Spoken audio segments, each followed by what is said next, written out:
With wage growth moderating and labor supply and demand having moved into better balance, the labor market is not a significant source of inflationary pressure. For inflation, inflation has come down a long way from its mid-2022 peak above 7%, without a sharp increase in unemployment, a historically unusual and most welcome outcome. While progress in reducing inflation has been broad-based, recent readings remain somewhat above our 2% objective. The path to sustainably returning inflation to our target has been bumpy, and we expect that to continue. We see ongoing progress in categories that remain elevated, such as housing services and the market-based components of non-housing services. Inflation can be volatile month to month, and we do not overreact to one or two readings that are higher or lower than anticipated. Data released last week show that total PCE prices rose 2.5% over the 12 months ending in January, and that core PCE rose 2.6%.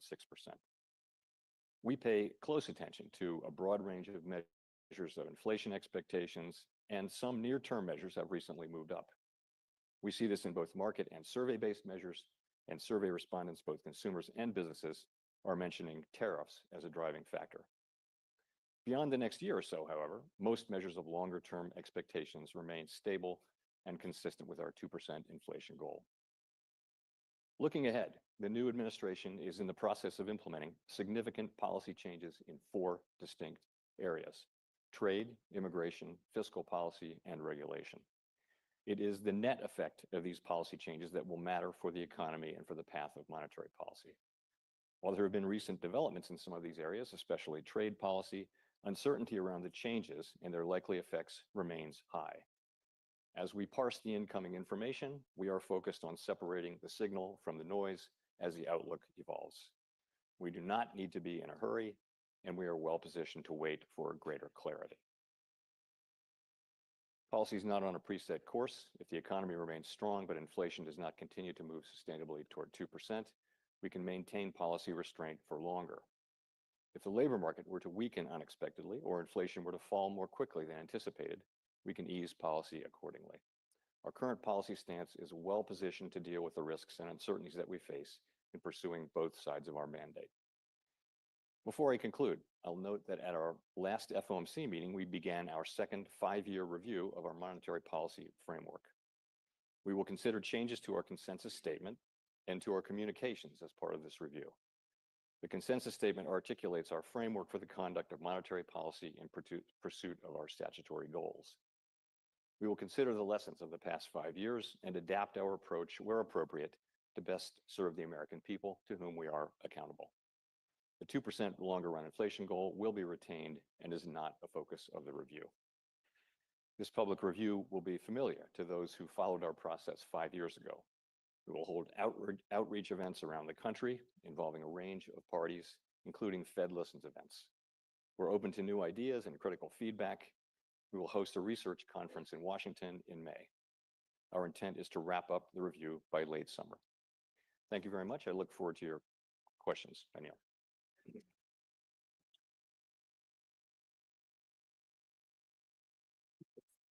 All right, thanks for that. Before we get into the current conjuncture, is there anything more you can share about where you think the framework is going to land? It was nice to hear the parameters that you laid out, but is there anything more that you can say beyond what you just? Sure. So I said there are 2 things really. There's changes to the consensus statement, and then they're looking at really our post-meeting communications. We're going to look at those 2 things a lot. And as it relates to the consensus statement, which is also known as the Statement on Longer Run Goals and Monetary Policy, therefore it needed a shorter name, we are going to be looking a lot at the changes that we made in 2020. So if you go back to 2020, what we had was we'd been at the effective lower bound for 7 years. We never got rates above 2%. We were at 1.5% when the pandemic hit, and the feeling very much was that if even a mild downturn came, we'd be back to the effective lower bound maybe again for years on end. So we were looking for ways to try to minimize the likelihood of that, and a pretty standard result in the research was a kind of a makeup strategy. That's what that was. So the framework changes that we made were very focused on the importance of the effective lower bound problem, which was thought to be the big problem at the time. And those were the changes that we made. So, and we thought that those things, that those issues would be persistent, but the universe had other ideas. And the pandemic arrived just a few months after we implemented the framework and really changed the whole mixture. And effectively, the idea of an overshoot, of a modest overshoot or moderate overshoot of inflation really became irrelevant. And we were back to the regular framework, and we did what we did, and you have the results today. So I think we'll be looking at, for example, the focus in the consensus statement. We'll be looking at the focus that we had on the effective lower bound. It's probably not the base case anymore, but it's probably still relevant. We'll be looking at shortfalls, which is an interesting idea, but there are different ways to express that. And we'll be certainly will also be looking at the idea of having a moderate overshoot of inflation over the 2% target following periods when inflation has been low. We're looking at all of those things, and again, I expect to be done, by the end of the summer. On the communications, particularly our post-meeting communications, we're going to take a close look at the SEP and also compare ourselves to what other central banks around the world do. And this will be a couple of weeks from now. We'll have our second meeting, and I think we'll be done in time for sort of the end of the summer. Yeah, that's great. Let me pick up on this question about the level of prices versus the inflation rate. Economists spend a lot of time making the distinction between the rate of change and the level. I'm not sure that the public fully understands this, because you see these surveys about how frustrated people are with inflation. Inflation now is not that different than your target. It's above, but not meaningfully so. But do you think that price stability needs to take into account how far you wear away from the objective? And if you've had a big run up and the level remains high, even if the inflation rate is back to normal, is that something we need to reconsider? What the public experiences is the prices of things. And the prices of things went up a lot in 2021 and 22, and to some extent in 23. And when we talk about inflation, we're obviously talking about the rate of change now. But the public's not wrong. They are experiencing high prices, and obviously you can have a great labor market, but if people are really struggling because of high prices, that's what they're really going to feel. So they're right about what they're saying. In terms of, I don't think there's any need to redefine price stability. I think you can always go back to the way Alan Greenspan said it. I won't get the exact words, but everyone here knows the idea is if businesses and households are making their economic decisions without having to consider the possibility of high inflation, that's price stability. I don't think we need to rethink inflation the way we deal with it. I don't think we need to reinvent price stability. So, okay. Okay, the elephant in the room. Economists normally assume that a tariff is passed into domestic prices. And as the Secretary of Treasury said yesterday, that would change the level of prices once, but wouldn't mean anything for inflation a year later. If we're looking at what happened.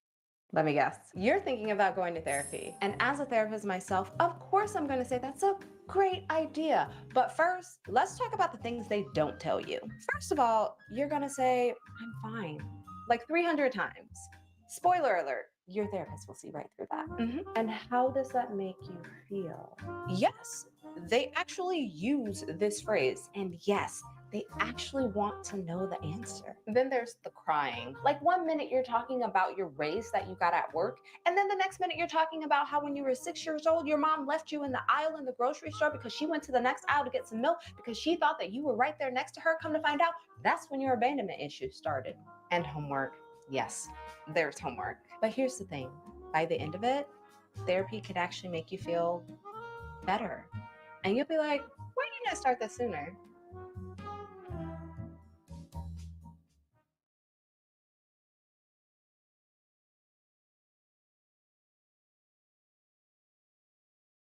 Hey, my English not so good. Do you mean my English isn't very good? Oh, yes, I'm sorry. How often do you practice speaking? I have anyone to practice with. Do you mean I have nobody to practice with? Yes, how can I learn English? If you have nobody to practice with, you need an AI tutor like me, and it will teach you English in no time. Oh, wow. But how to get this? Try makes you fluent today. It costs way less than a tutor, mere cents, and it will get you fluent in 6 weeks. Oh, wow. Such much amazing. You have a lot more to practice. Click the link and start now. Thank you.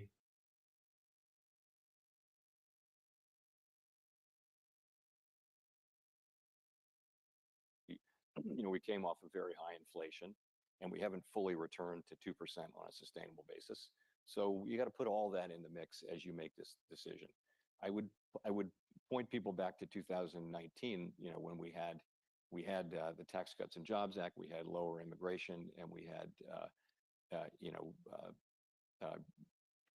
regulatory policy under President Trump in the first regime.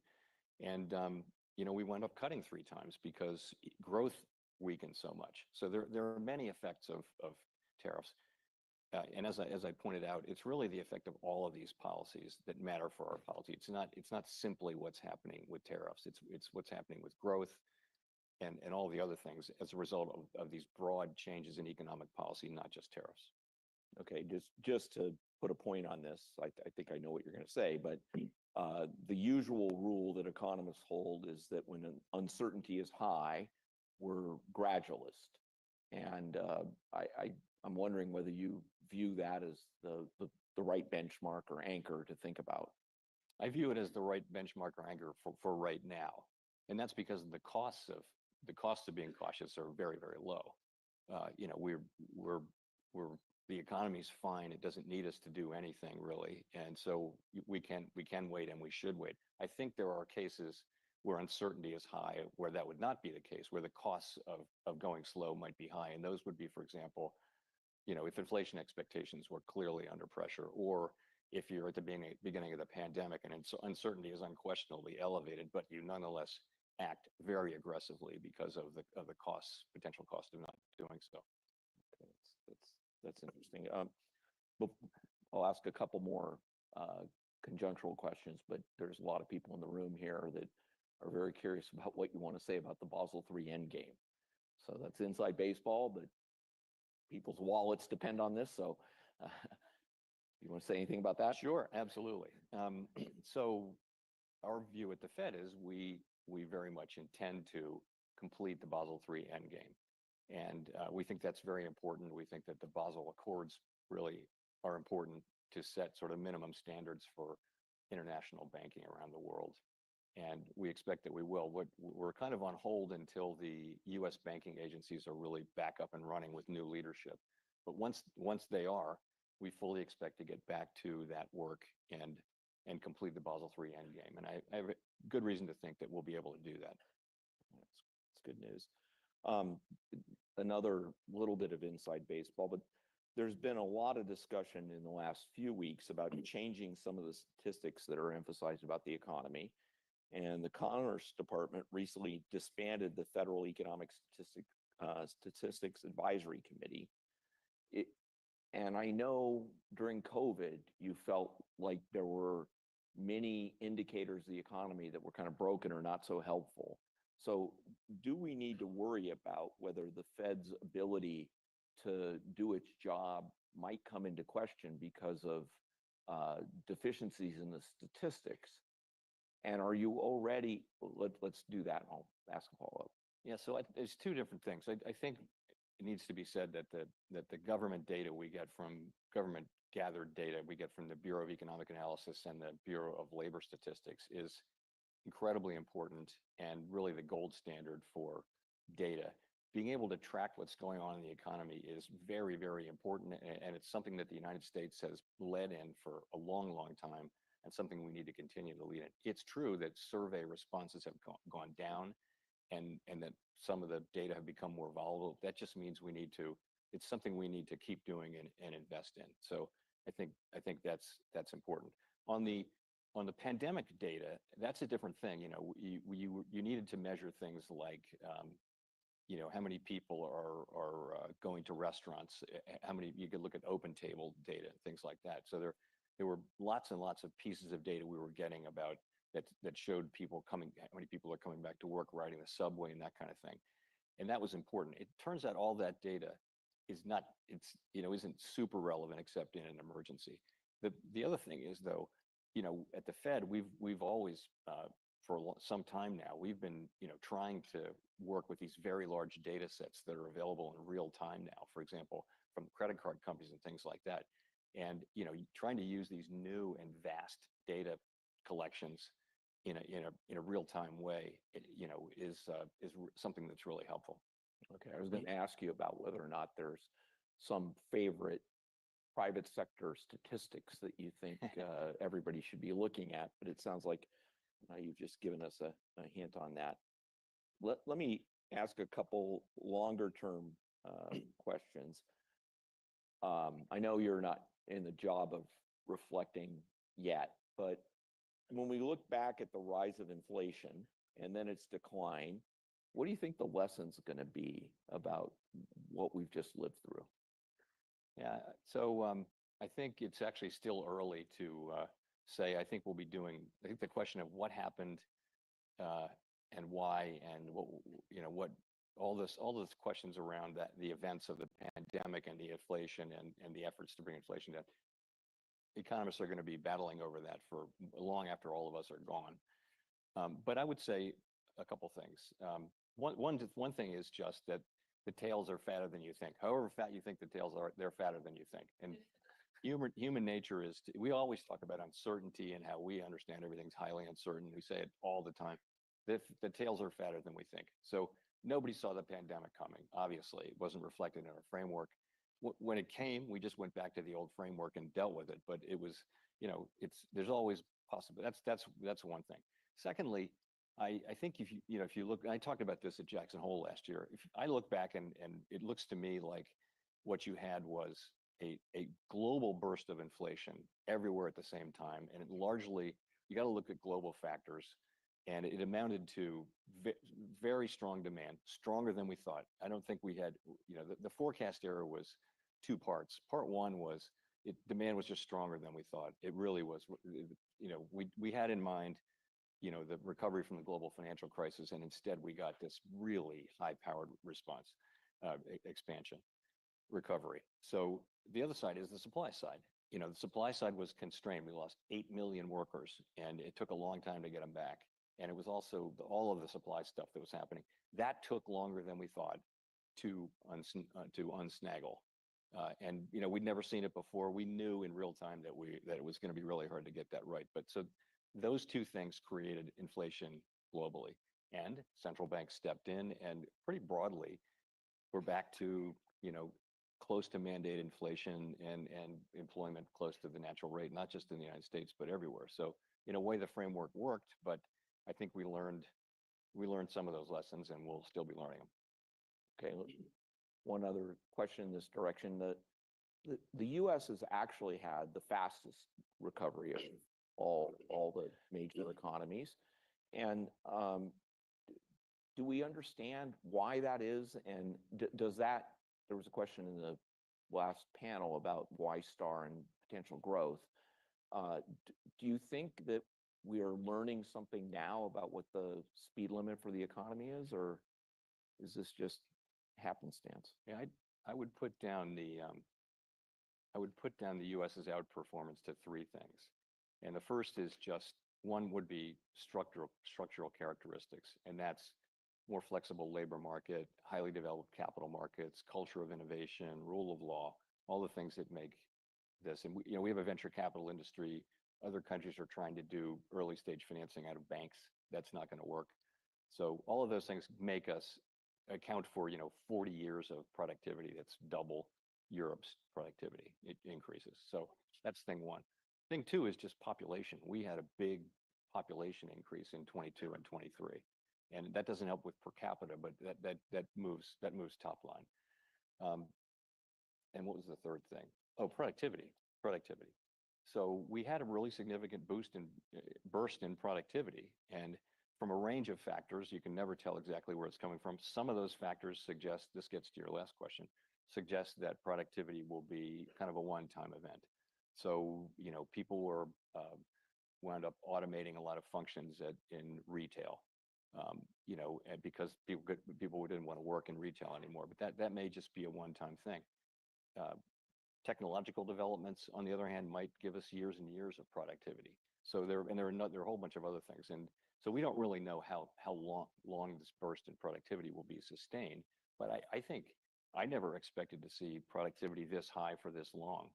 And our staff is marking up their estimates of potential growth for now and taking some signal about the future. You won't have that population thing going forward, but productivity has been really strong, and I think it does actually raise, at least for the relatively near term, the level of potential output. Okay, that's good. Okay, 30 years of teaching Booth students, I've learned you have to end these things with a fun question. So who's your favorite central banker? And I'll give you a hall pass on anybody that was on the board while you've been there.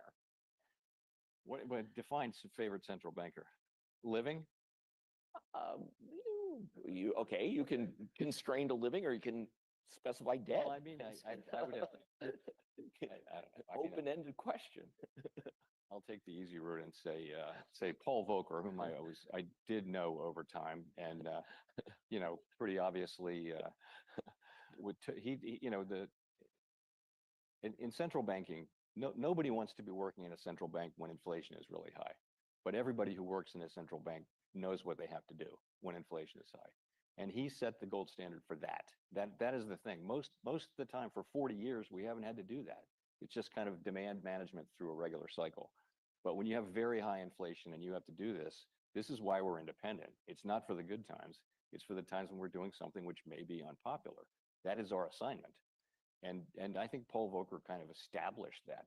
That was really not quite so clearly established at the time. So I'm going to go with Paul Volcker. Okay, I'm going to out you on a private conversation, but I don't think you're going to mind too much, which is the Cork Center that hosts this event has a bunch of experts panels of economists where you can go ahead and answer a bunch of questions. They'll tell you who your favorite economist is. And Jay Powell's favorite economist is Anil Kashyap. Let me tell you, it's a true story, and that was not a happy day. To learn that, Anyway, well, thank you, and we're so glad that you were able to be here and share your thoughts. And Great. So, Thanks very much. yeah.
world, the best teams in the world. America will welcome the world. There will be millions of people coming, Mr. President, millions of people. The economic impact is 40 billion US dollars between now and next year. We will create 200,000 jobs for these two World Cups.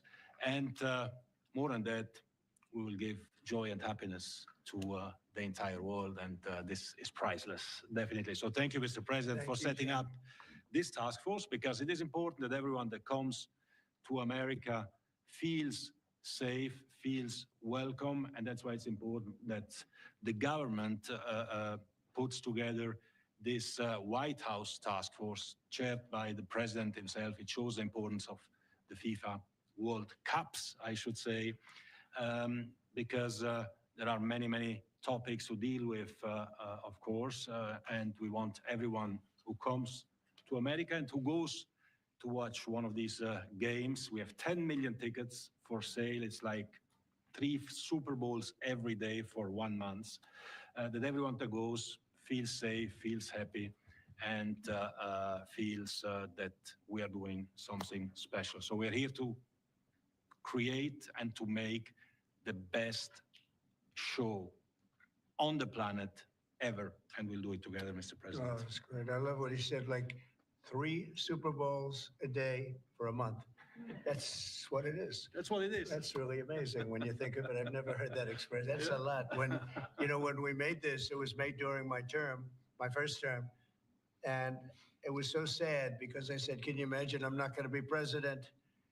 And that's too bad. And then what happened is they rigged the election and I became president. So that was a good thing. That was a good thing. That was quite an achievement for both of us. So I'll be president during the World Cup and during the Olympics, which we were very instrumental in getting.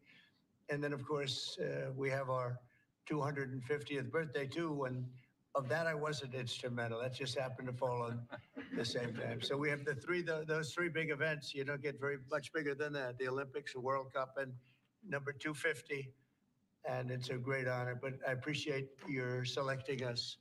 And we were selected a long time ago, though, during the term, during my first term. And it's an honor to be with you, Johnny. Been my friend for a long time. Absolutely. He's a great Thank you so gentleman. much. Okay, I'll sign this, and that makes it official, right? That makes it official, yes. That's good. Here we are. Then we have to start working.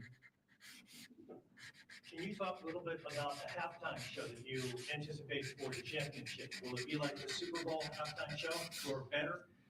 Well, the Super Bowl has around 100 million viewers or 150 million viewers. The World Cup final has 2 billion viewers. So we have to make it 20 times better and 20 times bigger than the Super Bowl. I think it'll be better. I think it will be better. Any idea the economic impact of this in all these cities around the country? It's got to be huge. Yeah, it's huge. It's around 40 billion in only the United States, 40 billion US dollars, the economic impact, 200,000 jobs created.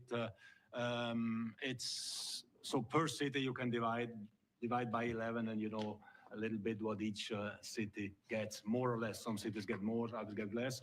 But we'll have 10 million tourists coming, some with tickets, others without tickets, who just want to be here during these World Cups.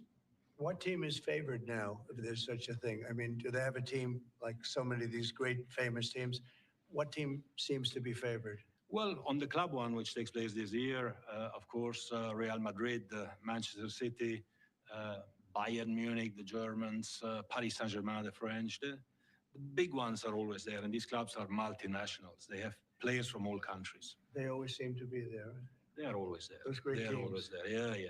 And then next year, Argentina, Brazil, Right. England, Germany, Spain. It's going to be great. So it will be great. Any questions for Johnny? U.S.? US is coming up. US is coming. Watch the US. Some very, very good players playing in Europe, but we need to bring them back here to So play here. can the U.S. win?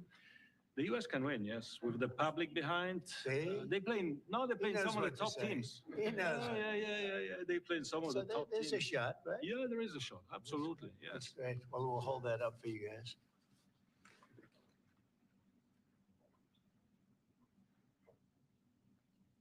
Brian, did you have another question? Well, I was just gonna say, this continues your pursuit to bring America back in every aspect, the economy, world peace, Yeah. sports now, which is awesome. I would have previewed a little bit of the Olympics, I know you talked about that before. Well, Bring the I'm Olympics. just very happy to have done it. I mean, I didn't think this was going to happen. I said, I'll be sitting there, but not as president. So I was, very honored. Actually, Johnny reminded me, called me up very early on. He said, you're going to be president during this whole thing after we won. So it's a great honor for our country to have it, actually. It's a big deal. It's, I don't know which is bigger, the Olympics or the World Cup. What is the story on that? Can I ask you that No, question? the World Cup is much, much, much bigger than the Olympics. Come on. and it's in the whole country. Huh? The Olympics is We've got massive. them both. Mr. President, it's a long way off, Mr. President, but do you foresee yourself attending some matches or a match? Oh, yeah, sure. I would like to. I'd like to go to certainly more than one. Yes. We'll be making the rounds. It's a period of a month. Yep. And it's really top of the line. It's one of the great events, maybe one of the great events of anywhere in the world. Yes. Mr. President, since you last spoke about it yesterday, some details have come out about your cabinet meeting with Elon Musk and some clashes potentially between Secretary Rubio and Secretary. No clash. I was there. You're just a troublemaker. And you're not supposed to be asking that question because we're talking about the World Cup. Elon gets along great with Marco, and they're both doing a fantastic job. There is no clash. Mr. President, bottom line. Who are you with? Who are you with? NBC. Oh, no wonder. That's an NBC. Who has more authority, Elon Musk or the cabinet secretary? Any other questions about the World Cup? Can we unveil the trophy, maybe? I'd love to do Because this is something special. So today is 100 days to go for a new competition that we created Right. together. The FIFA Club World Cup, the best clubs in the world with the best players in the world. So we can show this is a unique trophy. This is the trophy, but it's not finished because it's unlike any other trophy. There is a key. Oh, wow. There is no other sports trophy like that. Oh, that is good. Whoa. Yeah. Oh, you gotta be kidding. Yeah. Wow. Wait.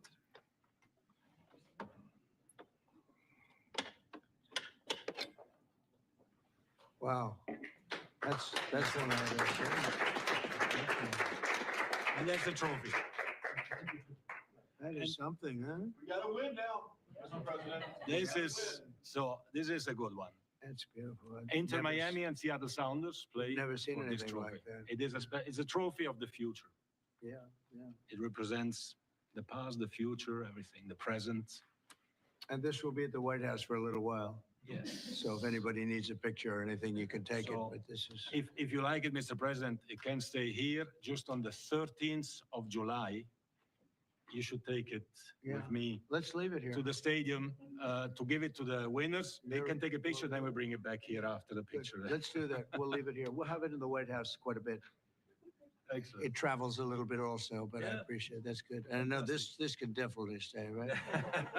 Anyway, thank you, Johnny, fantastic. very Thank much. you so much. Congratulations. Thank you.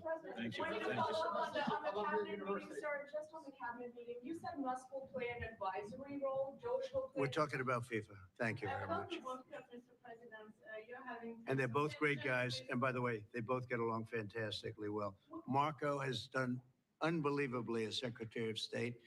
And Elon is a very unique guy who's done a fantastic Do job. you think he needs Yeah. to train them, Mr. Enough. President? Enough. It's FIFA. Is this a How do you FIFA see question? How do you see the World Cup playing out with the tensions you have with Canada and Mexico? Oh, I think it's going to make it more exciting. Tension's a good thing. Even for the World Cup? Yeah, I think so. I think it makes it much more exciting. Sir, the entire committee is here for FIFA with Johnny? Please Would you come like up. them to come up and take a picture? Please, Johnny, come on. Get them up. That's great. Mr. President, what type of enhanced security do you anticipate having for all of these big events I'll let you, that are happening over the course of the next I'll week? let Christie answer that question. Oh, answer what question? Go ahead.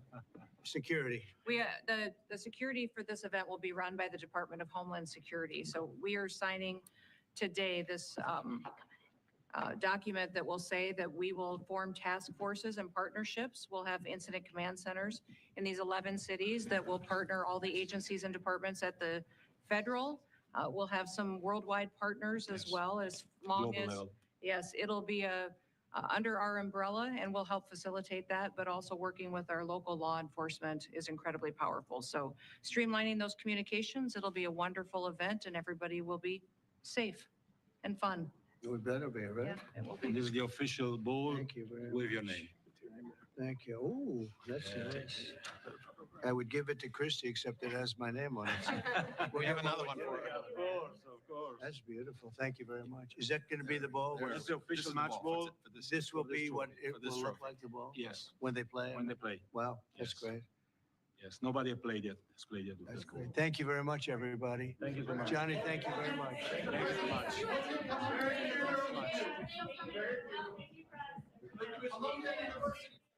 All right, President Trump ready for the World Cup come next year. He says he wants to go to a couple of matches as well. Also doing the executive order to have the FIFA World Cup task force for the United States there, and hopefully try to see them in the quarterfinals at least as well. All right, we'll take a 2-minute break. I'm live now from Fox. When we come back, we'll take you out to some spring break mayhem.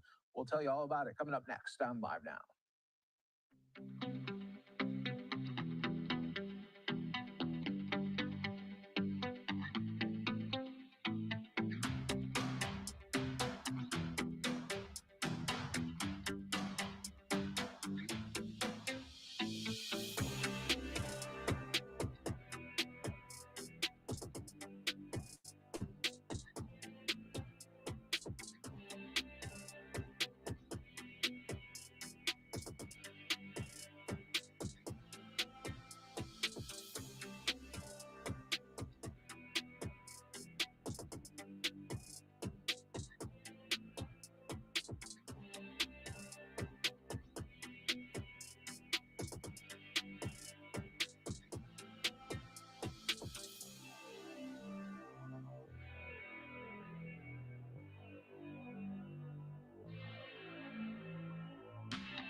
I have not, so.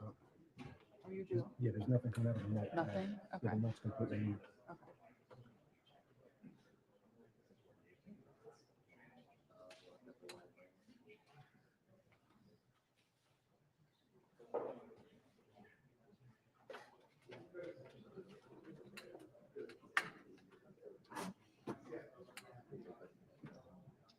Ladies and gentlemen, the President of the United States.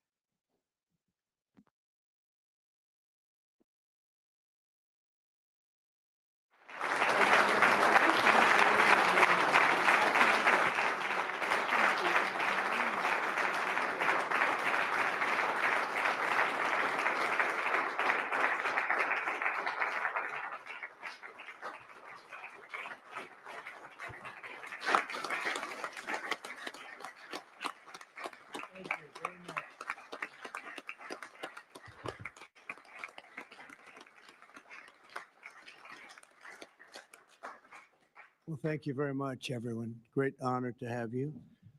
I know you've all been working very hard and very successfully. And it's a wonderful place, the White House. I want to begin. Is Johnny here from World Cup? I want to thank you for this election. And they just had a presentation in the Oval Office, and I thought this was such a beautiful, this is the trophy. This is a big deal. The World Cup is the biggest sporting event. And Johnny Infantino is my friend for a long time. And during my first term, we worked out a deal to get the World Cup. And then because of lots of interesting things that happened, I ended up being president when it showed up. I was always disappointed. I wasn't going to make it. I was going to serve 8 straight. Instead, we did it the hard way, but maybe the more important way.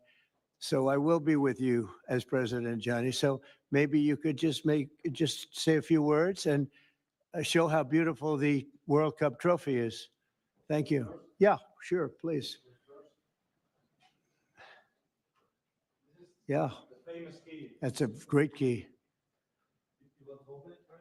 Well, you go ahead. I trust you. So this is the new trophy of a new competition. It's called the FIFA Club World Cup. The 32 best clubs in the world with the absolutely best players in the world. And for the first time in history, this competition takes place in the United States. Opening game on the 14th of June. Right. Obviously in Miami. Final on the 30th of July this year in New York, New Jersey. But it's not that. It's really special because it's a key, and because, as you can see, if I manage to do that, yes, it's a bit tricky. It's Wow. So this is a trophy. It is a trophy which represents, and that's why I think it's interesting to show this trophy exactly in this forum. Hey, my English not so good. Do you mean my English isn't very good? Oh, yes, I'm sorry. How often do you practice speaking? I have anyone to practice with. Do you mean I have no Future. There is no other sports trophy which looks like that.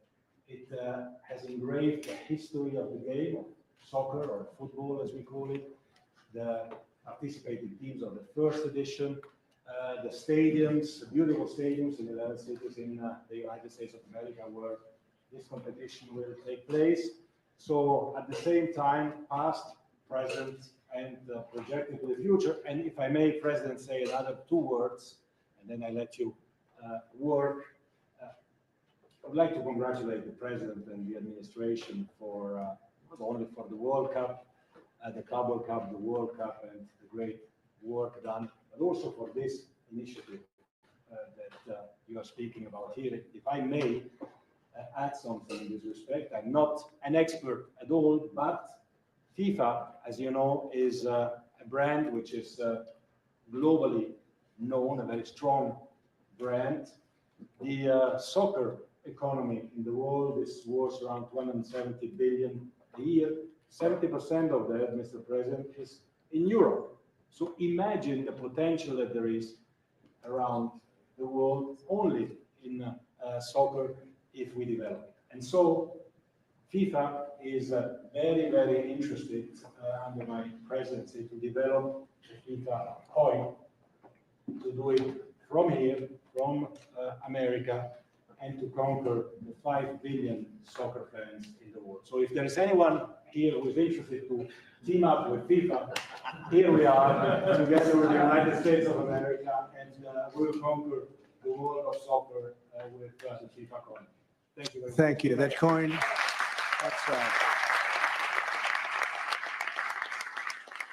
that coin may be worth more than FIFA in the end. It could be quite a coin, actually. Huh? Anyway, thank you, Johnny. Great job. I just thought you should see this trophy because it's really, it's the biggest sporting event in the world, and we have it here. And we appreciate being selected. Thank you very much, Johnny. You do a fantastic job. And welcome to the first ever White House Digital Assets Summit. I know that many of you have been fighting for years for this, and it's an honor to be with you at the White House. I want to thank the White House AI and crypto czar David Sachs, Treasury Secretary. This is David right here, in case you don't know. You know David. And a man who's doing a great job as Secretary of Treasury, Scott Bessent, who's right here. Scott, thank you very much. Commerce Secretary Howard Lutnick, wherever you may be, Howard. Hi, Howard. He's doing some interesting work right now with all that's going on. He's right in the middle of it and doing a great job. Thank you. SBA Administrator Kelly Loeffler. And thank you. SEC Commissioner Hester Pierce. Thank you, Hester. Acting CFTC Chairman Caroline Pham. House Majority Whip Tom Emmer. Hello, hello, Tom. Representative Brian Stile. Thank you. Brian, thank you very much. Digital Assets Council Director Bo Hines. Good, Bo. Great job. And many other distinguished guests. We have a lot of very distinguished people around the table. Some of them will be speaking. I want to thank Marco Rubio also, who's right over there. And we have tremendous people very interested in this subject. And last year, I promised to make America the Bitcoin superpower of the world and the crypto capital of the planet. And we're taking historic action to deliver on that promise, as you know, around the table. Yesterday, I signed an executive order officially creating our strategic Bitcoin reserve. And this will be a virtual Fort Knox for digital gold to be housed within the United States Treasury. That's a big thing, Scott.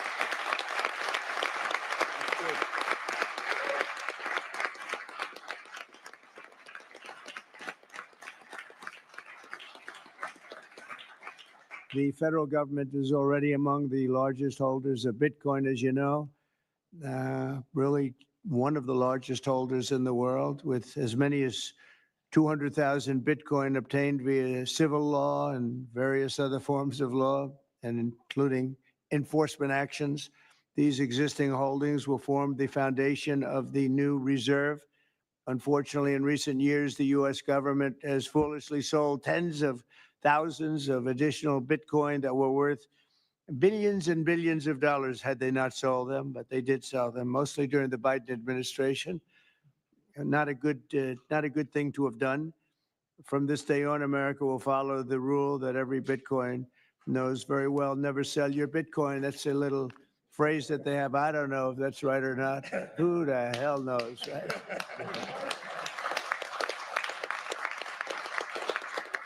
Who knows? Who knows? But so far, it's been right. And well, let's keep it that way. The Treasury and Commerce Departments will also explore new pathways to accumulate additional Bitcoin holdings for the reserve, provided it's done at no cost to the taxpayers. We don't want any cost to the taxpayers.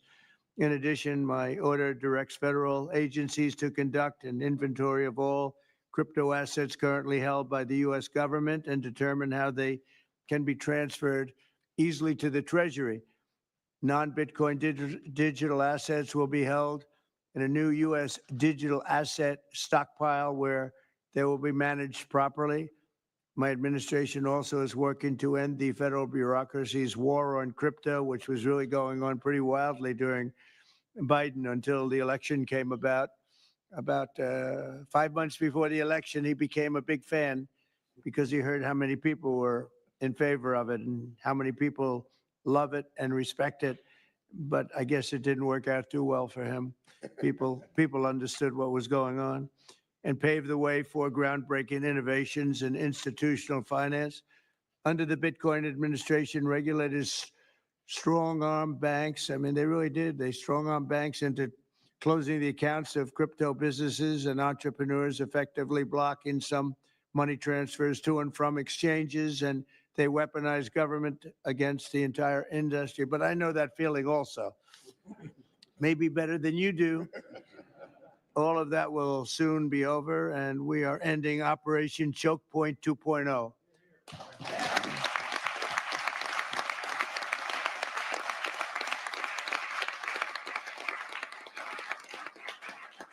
Now, some people really suffered. It was ridiculous what they were doing. But in the end, they came around, but they came around for the wrong reasons. They came around only because they wanted votes, and they saw that tens of millions of people were against them because of what they were doing. I also want to express my strong support for the efforts of lawmakers in Congress as they work on bills to provide regulatory certainty for dollar-backed stablecoins and the digital assets market. They're working very hard on that. This is a tremendous opportunity for economic growth and innovation in our financial sector, and will really go a long way. I think it's going to be a tremendous, we feel like pioneers in a way, of tremendous method of growth. And things are very much tied, and we want to keep it that way, the U.S. dollar, long into the future. We're going to keep it that way. I hope lawmakers will send that legislation to my desk before August recess if they can. And they're very much working with you, and you know a lot of them, and a lot of them were committed right from the very beginning. So I just want to congratulate you all for being at the White House today, and a man who knows more about Bitcoin and AI and just about everything else than anybody, David Saxon. I'd like to have you say a few words, David. Thank you, Mr. President. We're all here today because of your leadership, your vision, and your generosity, and I really want to thank you for that. We're also here because of your desire to make America great and to introduce a golden age in America, including for digital assets. And we're here because of your love of innovators, or as you might say, high IQ people. Yeah, we know you love high IQ people. And we have about 30 of them here in the room today. These are the top people in the digital asset industry. And one other thing that I think that you love is legal fairness. This is an industry that was subjected to prosecution and persecution for the last 4 years, horrible lawfare, and nobody knows what that feels like better than you do. So we really appreciate the fact that you understand legal fairness and that you're always willing to fight for the right thing, for legal fairness. You never back down. You stand defiant, even in the face of an assassin's bullet. It's an inspiration to everyone in this room, I think. So it's an honor. Thank you. Thank you. So I just want to say it's an honor to work for you. It's an honor to work for a president who works every day to get so much done on behalf of the American people. Your administration is moving at tech speed. It's really amazing. It's actually faster than any startup that I've been part of. Your administration moves even faster. So I just want to say thank you for having me be a part of it. I've enjoyed every minute of it. I love working for you, and thank you again for this opportunity. Thank you, David, very much. Appreciate it. And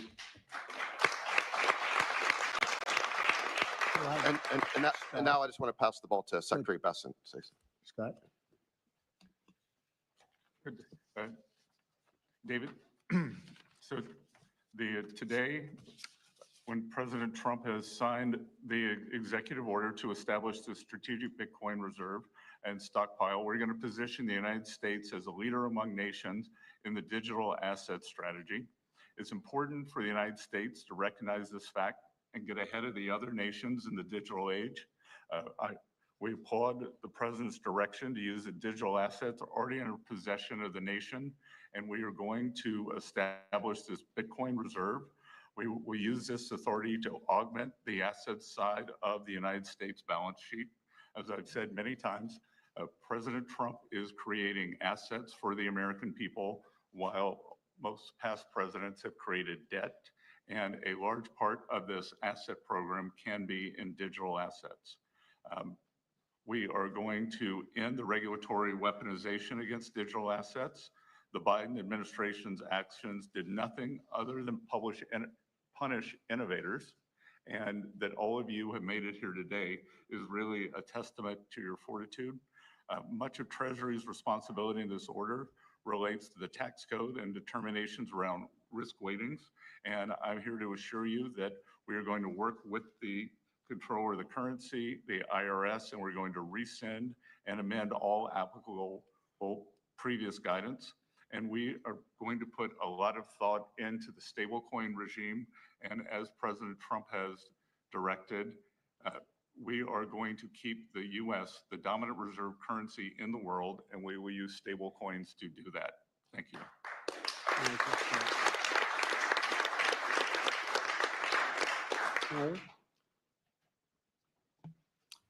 Technology is at the foundation of the Trump presidency. He understands technology, he embraces technology, and he's going to use technology to drive America forward. The blockchain and Bitcoin technology are a key part of that thinking, and embracing that and here today shows how much a leader the Trump administration and our president is. He understands it, he embraces it. As you said, you're a pioneer in this place, and this is where we're going. We're using the blockchain, we're using Bitcoin, we're going to use digital assets to pound forward, and Donald Trump is leading the way. Can't be more proud of you today. Thank you very much. Thank you, Howard.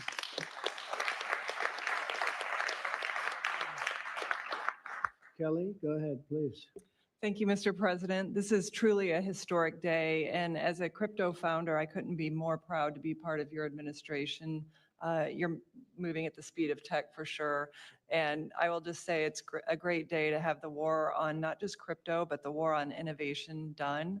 And under your administration, we are truly going to enter into the golden age. And I'll just say, as the administrator of the SBA, small business is a tremendous network that crypto can be deployed against. And so the SBA is open to crypto. So I look forward to working with all of the leaders in this room to advance your efforts here. Thank you. Thank you, Kelly. Thank you very much. Tom, please. Well, Mr. President, I want to say thank you. I want to thank you for the amazing team that you put together. I want to thank you for David. I mean, this kind of a meeting, no one in this room could have envisioned this just a couple years ago. You are the one that has the vision. You're the one that said, we are going to do 21st century finance right here in the United States of America. I've been doing this for 9 years. It is amazing how far we've come, and that's a credit to you, Mr. President, and your leadership. And God bless you for doing this, because it's going to make a huge difference with everything else you're doing. And by the way, Americans love it. They're going crazy. Thank you, sir. Thank you, Tom. Thank you very much. Thank you. Thank you very much. Everybody else? Go ahead, please. Does anyone want to say a couple of words? Cameron or Tyler, do you want to? You're very shy in front of the Actually, camera. Cameron, I think you said something earlier that I thought was really profound. You said that a year ago, you thought it would be more likely that you'd end up in jail than at the White House. You, not to put you on the spot, because you didn't do anything wrong, but that was the environment a year ago. But do you guys want to say something, either one of you? Sure. That was actually Tyler who said that. but it's Sorry, I still get mixed up. But yeah, we never thought that we'd get attacked the way we did in our backyard after trying to do the right thing for so many years and always trying to raise the bar with respect to regulations. So it's truly wonderful to see how things have changed and how the pendulum has swung back in the way that it has. And we've always felt that the U.S. should lead in Bitcoin and crypto, and it's ours to sort of lead and win. And it's just wonderful what President Trump has been doing with this, and we look forward to working together. And thanks for inviting us, David, and setting this up. Thank you. Thank you both. Please. I was just going to say, thank you, Mr. President. Cameron takes credit for a lot of my things I say, so it's not the first time. But the U.S. won the internet, and the U.S. should win crypto. So thank you for your leadership on this. Thank you both very much. High IQ individuals around this table. That's what I always say. We need high IQ. So thank you very much. Would anybody like to say anything? Please. I just want to express my deep gratitude for the seriousness with which you're approaching our industry and how you're actually helping guide it in the right direction. I've worked with many central banks in other countries, and when I was working there, I was wondering why I, as an American citizen, can't help the United States financial system reach this higher level that the world is on course towards generally. And so I'm very grateful that finally there's been a new level of kind of common sense and adoption of these ideas. Me and the other people in this room do believe that the crypto, blockchain, Web3 infrastructure is the next iteration of the financial system. And I think that the US should have its leadership position continue in that new financial system. And I'm very, very happy to see people like David Sachs, Secretary Bessent, Secretary Lutnick taking this very seriously with their time, and very grateful to them too. So I'm just overjoyed to see this. And I think it is a big part of how the US can continue its role in the global financial system. So thank you. Thank you very much. I thought it was very important that we stay in the front of this one. This is a big one. And as you know, China is pushing forward and very strongly as usual, but we're way in the lead as we are in AI and other things, and we want to stay there. So I thought this was very important, and we have some brilliant people sitting around this table, and it's an honor to have you involved, but we want to stay at the forefront of everything. And this is a very important day in your lives. I know you worked, some of you, very long before people really understood what was happening. And so I congratulate you, but this is a big day. Being in the White House is a big deal, and you have great support. Thank you all very much. Thank you very much. Thank you, please. Thank you very much. Thank you, media. Thank you, please.